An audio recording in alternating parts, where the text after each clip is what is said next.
இன்றைக்கி என்னம்மா செய்ய போகிற? இன்றைக்கி முருங்கைத்தண்டில் ஒரு சூப்பு குழந்தைங்களுக்கு வச்சு கொடுக்க போகிறேன். சோர்வாக இருக்கிற குழந்தைங்க எனர்ஜி கொடுக்குறால நல்ல சத்து உள்ள சூப்பு இன்றைக்கி செஞ்சு குழந்தைங்களுக்கு கொடுக்க போகிறேன்.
அரை ஸ்பூன் மிளகு போடுறேன் முருங்கைத்தண்டு சூப்புக்கு.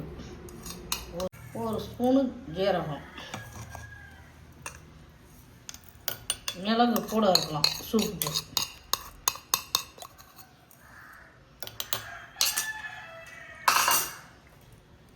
அதை இடிச்சுக்க வேண்டியதுதான்.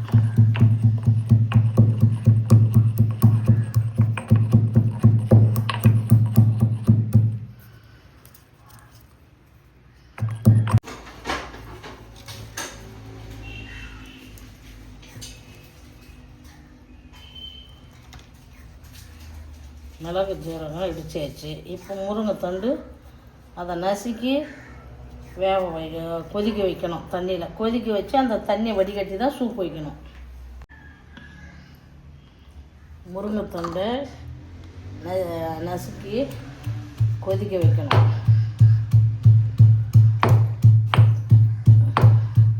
தண்டு நசுக்கி கொதிக்க வச்சு தான் அதனுடைய சாறை எடுத்து ரசம் வைக்கணும். சூப்பு தான் இது குழந்தைங்களுக்கு கொடுக்குறது.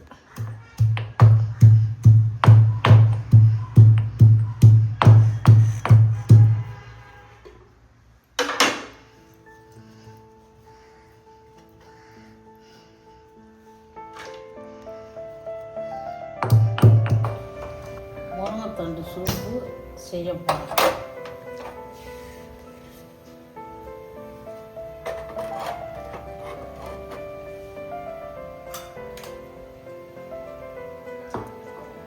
சட்டி ஈரம் காயட்டும். சட்டி காஞ்சிடுது. 100 ml கடலை எண்ணெய் போட்டுக்கிறோம்.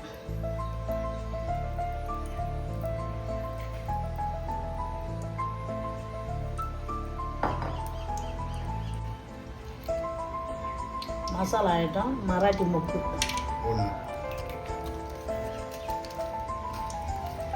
மசாலா இலை 2, அன்னாச்சி மொக்கு 1,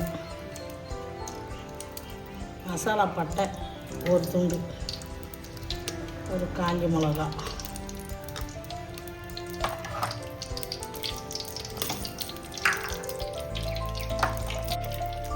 வெங்காயத்தூள்,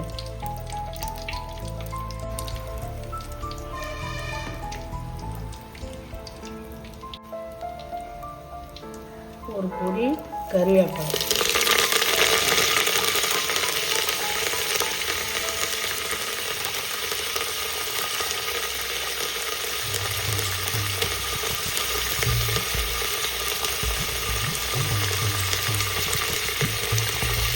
இடித்து வச்சு மிளகு ஜீரகம்,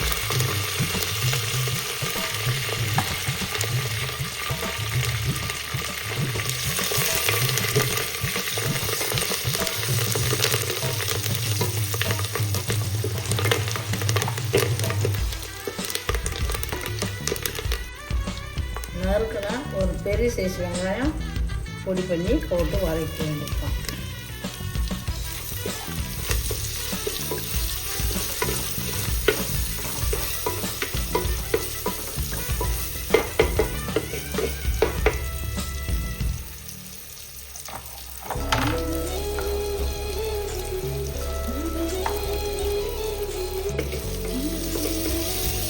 பெரிய சைஸ் தக்காளி 100 கிராம் வரும். 100 கிராம் தக்காளி நறுக்கி வச்ச தக்காளி. வெங்காயம் வதங்கிடுது, தக்காளியை போடுறோம்.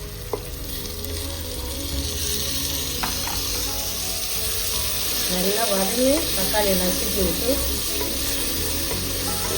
அப்புறம் இஞ்சி பூண்டு போடணும். இஞ்சி பூண்டு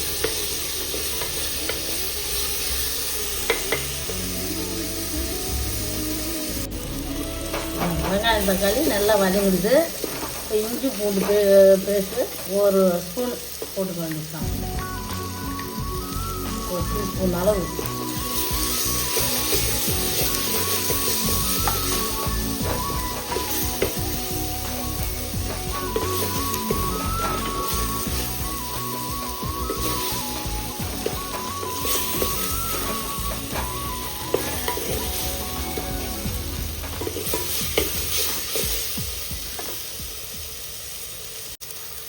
இஞ்சி பூண்டு விழுது நல்லா வதங்குது, நல்லா வாசனை வருது.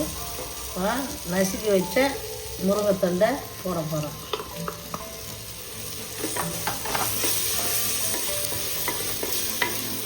நல்லா வாசனை சூப்பராக வருது. மசாலா ஐட்டம் இஞ்சி பூண்டு பேஸ்ட் போட்டது நல்லா வதங்கணும். வாசனை சூப்பராக இருக்கும்.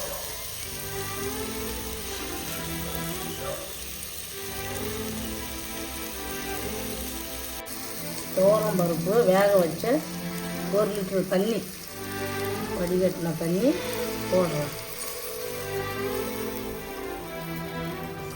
முருங்கைத்தண்டுக்கும் துவரம் பருப்பு தண்ணியும் நல்லா குழந்தைங்க சாப்பிட்டா எனர்ஜியாக இருக்கும். தேவையான அளவுனா 1 லிட்டர் தண்ணிக்கு 1 ஸ்பூன் உப்பு.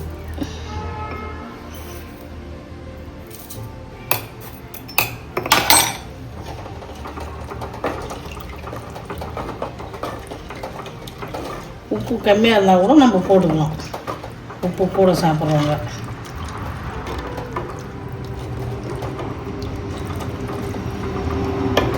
இப்போ மூடி வைக்க வேணும். மூடி வச்சு கொதி வந்ததும்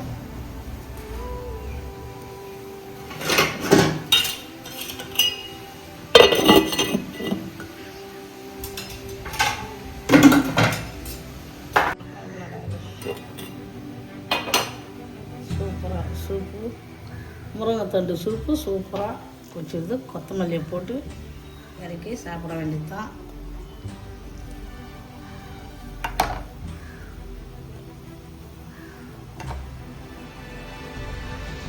அடுப்பு ஆஃப் பண்ணிடுறேன்.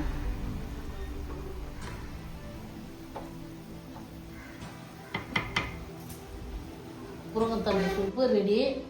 குழந்தைங்க பெரியவங்க எல்லாரும் விரும்பி சாப்பிடலாம். ஆரோக்கியமான சூப்பு, இயற்கையாக விளையிறது முருங்கைத்தண்டு சூப்பு. மருந்தடிக்காமல், அதுக்கு உரம் இல்லாமல் விளையிறது நம்ம வீட்டில் இருக்கிற முருங்கை மரத்து கீரையோட தண்டு சூப்பு நம்ம சாப்பிட போகிறோம். சாப்பிட்டு எப்படி இருக்குன்னு சொல்கிறோம். வாங்க, மண் வாசனை சேனலுக்கு வந்து சாப்பிட்டு பாருங்கள்.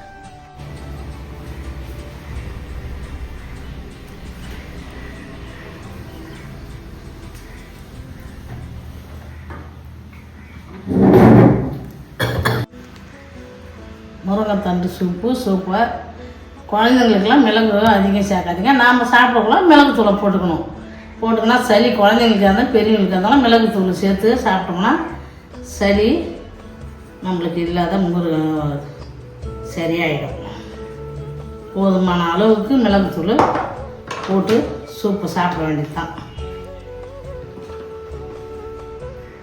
மண் வாசனை சேனலில் இன்றைக்கி முருங்கைத்தண்டு சூப்பு செஞ்சுருக்கோம். சூப்பராக இருக்குது. எல்லாருமே பெரியவங்க, குழந்தைங்க, பொம்பளைங்க எல்லோரும் சாப்பிட்லாம். இன்னும் முக்கியமான விஷயம் என்னன்னா, மாசமாக இருக்கிற பொம்பளைங்களுக்கு முருங்கைத்தண்டு ரசம் வச்சு கொடுக்கலாம், சூப்பு வச்சு கொடுக்கலாம். அவங்களுக்கு இந்த நீர் வடியும், காலில் வீங்கி இருந்தால், இல்லை உடம்பு ஊதலாக இருந்தால், மாசமாக இருக்கிறவங்க எப்பயுமே சுரைக்கீரை, முருங்கைத்தண்டு இதெல்லாம் சூப்பு வச்சு மாசமாக இருக்கிற பொம்பளைங்களுக்கு கொடுக்கணும். அவங்களுக்கு இது முக்கியம். இது ஒரு மருத்துவம், ஒரு நாட்டு வைத்தியம். இது எல்லாருமே எல்லாம் கிராமத்தில் சாப்பிட்றது தான் இது. டவுனில் இருக்கிற பொம்பளைங்கலாம் கீரை எப்போ கிடைக்குதோ அப்போ வாங்கி கீரையை நெல்லில் உணர்த்தி வச்சுக்கின்னு பொடி பண்ணி வச்சுக்கின்னு சாதத்தில் போட்டு முருங்கைக்கீரை சாதம் செஞ்சுக்கலாம். இல்லை சூப்புக்கு போட்டு வச்சுக்கலாம். தண்டு இல்லைன்னா அப்போ அந்த தண்டை வீணாக்காதீங்க. சூப்பு வச்சு ஆம்பளைங்க பொம்பளைங்க குழந்தைங்க எல்லோரும் விரும்பி சாப்பிடுங்க. எனர்ஜியாக இருக்கும். ரத்த ஓட்டம் கம்மியாக இருக்கிறவங்க முக்கியம் வாரத்தில் 2 முறை முருங்கைக்கீரையை முருங்கை தண்டு சூப்பும் சாப்பிடுங்க.